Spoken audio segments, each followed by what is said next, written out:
ನಿನ್ನೆ ಮಧ್ಯಾಹ್ನ ಸಂದರ್ಭದಲ್ಲಿ ಬೀರಮಲ್ಲ ಬೆಟ್ಟ ಎಂಬ ಜಾಗದಲ್ಲಿ ಒಂದು ಹುಡುಗ ಮತ್ತು ಹುಡುಗಿ ಬೈಕ್ನಲ್ಲಿ ನಿಂತಿದ್ದರು.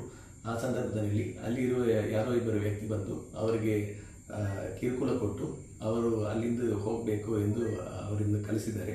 ಅದರಲ್ಲಿ ವಿಡಿಯೋದಲ್ಲಿ ನೀವು ಬ್ಯಾರಿಯಾ ಎಂದು ಕೇಳುವ ಪದವನ್ನು ಬಂದಿದೆ. ತದನಂತರ ಆ ವಿಡಿಯೋವನ್ನು ಸರ್ಕ್ಯುಲೇಟ್ ಮಾಡಿರುತ್ತಾರೆ.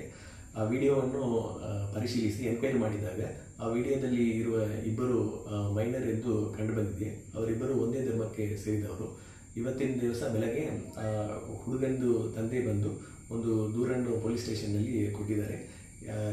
ಈ ಥರ ನಮ್ಮ ಮಗನ್ ಮತ್ತು ಅವ್ರದ್ದು ಫ್ರೆಂಡಿಗೆ ಒಂದು ಕಿರುಕುಳ ಕೊಟ್ಟು ಬೇರೆ ಧರ್ಮದವರಿಂದ ಅವರು ತಪ್ಪು ಅನುಮಾನದಿಂದ ಅವರು ಈ ಥರ ತೊಂದರೆ ಕೊಟ್ಟಿದ್ದಾರೆ ಎಂದು ಈ ಹಿನ್ನೆಲೆಯಲ್ಲಿ ಪುತ್ತೂರು ಟೌನ್ ಪೊಲೀಸ್ ಸ್ಟೇಷನ್ನಲ್ಲಿ crime number 54/25 under section 57 read with 196(1) ಮತ್ತು 126(2), 351 ಮತ್ತು 353(1)C BNS ಪ್ರಕಾರ ಪ್ರಕರಣ ದಾಖಲಾಗಿದೆ.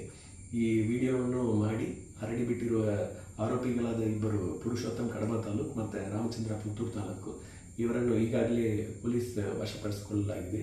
ಮುಂದೆ ಅವರನ್ನು ಎನ್ಕ್ವೈರಿ ಮಾಡಿ ಮಾನ್ಯ ನ್ಯಾಯಾಲಯಕ್ಕೆ ಅವರನ್ನು ಪ್ರೊಡ್ಯೂಸ್ ಮಾಡಲಾಗುವುದು. ಮುಂದೆ ಅವರ ಮೇಲೆ ಕಾನೂನು ರೀತಿಯಲ್ಲಿ ಕ್ರಮ ತಗೊಳ್ಳಲಾಗುವುದು.